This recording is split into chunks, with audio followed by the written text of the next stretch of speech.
नमस्कार दोस्तों। आज सरकारी कर्मचारियों के लिए एक बहुत खुशखबरी है, बहुत बड़ा दिन है। आज भारत सरकार ने, माननीय प्रधानमंत्री जी ने न्यू पेंशन स्कीम के स्थान पर यूनिफाइड पेंशन स्कीम यानी यूपीएस, ओपीएस आपने सुना था, एनपीएस आपने सुना था, अब यूपीएस सुन रहे हैं, यानी यूनिफाइड पेंशन स्कीम लॉन्च कर दी है। क्या ये बिल्कुल हूबहू ओल्ड पेंशन स्कीम के जैसा ही है? मुझे तो लगता है ये बिल्कुल वैसा ही है। आइए इस पर चर्चा करते हैं। और इसके 5 पिलर बताए गए हैं, यानी 5 पॉइंट बताए गए हैं, जिसमें सबसे पहला बताया गया है एश्योर्ड पेंशन स्कीम। यानी assured pension 50% pension of the basic पे, यानी लास्ट ड्रॉन आपके अंतिम 12 महीने की जो सैलरी होगी, आपका बेसिक पे होगा, उसका एवरेज 50% आपको पेंशन के रूप में मिलेगा निश्चित तौर पर। और इसके लिए क्वालिफाइंग सर्विस रखी गई है 25 साल। और जो केवल 10 साल करते हैं उनको भी कम से कम 10,000 पेंशन मिलेगी। इसके साथ साथ डियरनेस रिलीफ भी मिलेगा, जो कि जो है किस पर लिंक होगा? आपको लिंक होगा कंज्यूमर प्राइस इंडेक्स से लिंक होकर मिलेगा। यानी ये मत सोचिए कि आपको डीए बिल्कुल नहीं मिलेगा, डियरनेस रिलीफ के नाम पर वो मिलेगा, डियरनेस रिलीफ के रूप में मिलेगा, लेकिन आपको मिलेगा जरूर। साथ ही साथ फैमिली पेंशन के बारे में भी इसमें प्रावधान है। अब बहुत अच्छे प्रावधान हैं। प्रावधान ये है कि जो पेंशन मिलती है एम्प्लॉई को, अगर वो उसकी डेथ हो जाती है, दुखद अगर उसका निधन हो जाता है, तो 60% ऑफ दैट पेंशन, उस पेंशन का 60% मिलेगा उसकी फैमिली को, यानी उसकी पत्नी को मिलेगा। तो ये सारी चीजें हो गई। जैसे एश्योर्ड पेंशन यानी 50% मिलेगा। अच्छा, जिनकी क्वालिफाइंग सर्विस 25 साल होने का मतलब ये है, अगर उससे कम रहा तो प्रोपोर्शनेट मिलेगी, यानी प्रोरेटा मिलेगी। ऐसा नहीं है कि 25 साल से कम है तो उसको हटा दिया जाएगा, उसको पेंशन बिल्कुल नहीं दी जाएगी, नकार दिया जाएगा। उसको भी पेंशन मिलेगी, प्रोरेटा के अनुसार मिलेगी। यानी अगर जितनी लेंथ ऑफ सर्विस होगी उसी के अनुसार उसको पेंशन मिलेगी। और डियरनेस रिलीफ मिलेगा, और जो कि कंज्यूमर प्राइस इंडेक्स से लिंक होगा, तो इसका मतलब आपको डीए भी मिलने जा रहा है। एक सबसे बड़ी चीज इसमें और ये लागू की गई है कि आपको मिलेगा एक लमसम अमाउंट, सुपर एन्युएशन यानी रिटायरमेंट के टाइम पर एक लमसम अमाउंट मिलेगा। वो कितना होगा?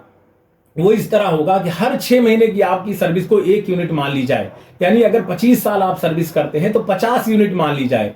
और 1 महीने की बेसिक सैलरी, यानी लास्ट की जो सैलरी होगी basic plus DA, last month की जो सैलरी बेसिक प्लस डीए होगा, उसका 1/10 लेकर के और उसको 50 से मल्टीप्लाई कर दिया जाएगा, जो कि अराउंड अगर जो है जितना भी आपका होता है, यानी 10% बेसिक प्लस डीए और उसको 50 से मल्टीप्लाई करके उस समय मिलेगा। ये लमसम अमाउंट मिलेगा जो आप अपने जरूरी खर्चों के लिए, यानी ग्रेजुटी के अलावा है, ये ग्रेजुटी के साथ साथ ये मिलेगा। यानी आपको पेंशन, आपको फैमिली पेंशन भी क्लियर हुई, एश्योर्ड पेंशन भी क्लियर हुई, और मिनिमम 10 साल की जिनकी सर्विस है उनको 10,000 मिलेगा भी, और जो 25 साल से कम है उनको प्रोरेटा मिलेगा, यानी उसी प्रोपोर्शन में मिलेगा। तो उनको भी घबराने की जरूरत नहीं है। मेरा मानना है हूबहू ये ओल्ड पेंशन स्कीम ही है। भले ही इसका नाम यूपीएस कर दिया गया हो, लेकिन लगता है ये ओल्ड पेंशन स्कीम ही है। और इसलिए बहुत बड़ी राहत की खबर सरकारी कर्मचारियों के लिए, केंद्र सरकार के कर्मचारी हो, बाद में राज्य सरकार में भी लागू होगा। 1 अप्रैल 2025 से लागू होगी, बाद में राज्य सरकारें भी इसे लागू करेंगी। तो ये बहुत बड़ी बात है कि सब पूरे 90 लाख कर्मचारी, यानी पूरे भारत सरकार और प्रदेश सरकारों को मिला करके सबको राहत मिलेगी।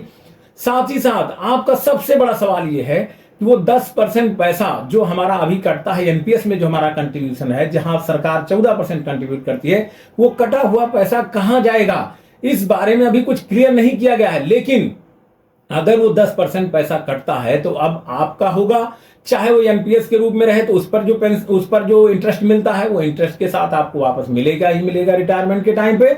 और या फिर जीपीएफ की व्यवस्था बहाल होगी, उसको भले ही नाम कुछ भी दे दिया जाए, लेकिन जैसे जीपीएफ में मिनिमम 10% कंट्रीब्यूशन होता था, उसी तरह अब 10% कंट्रीब्यूशन होगा, चाहे जीपीएफ में जाएगा और या एनपीएस के रूप में ही वो कहीं किसी फंड के रूप में आपका रहेगा, और वो पैसा आपका होगा, उससे पेंशन आपको नहीं मिलेगी।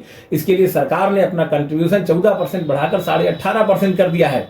यानी वो पैसा अब आप ही का होगा, चाहे वो जो है जीपीएफ के रूप में हो या जो है आपके एनपीएस के किसी खाते के रूप में हो, यानी वो पैसा आपका कहीं जाएगा नहीं।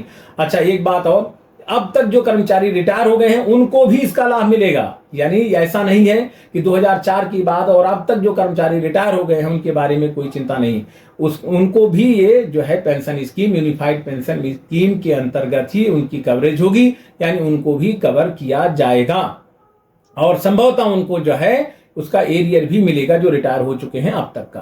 तो इस तरह एक unified pension scheme old pension scheme के जैसा ही है, इसमें कोई डाउट नहीं है। आपका कटा हुआ 10% पैसा आपके हाथ में होगा, कहीं नहीं जाएगा, और जो है एश्योर्ड पेंशन भी आपको मिलेगी और 25 साल से कम जो सर्विस है उनको भी मिलेगी, उनको कोई डाउट करने की जरूरत नहीं है। उनका उसी प्रोपोर्शन में थोड़ा सा, उसी अनुपात में थोड़ा सा कम होगी, लेकिन मिलेगी।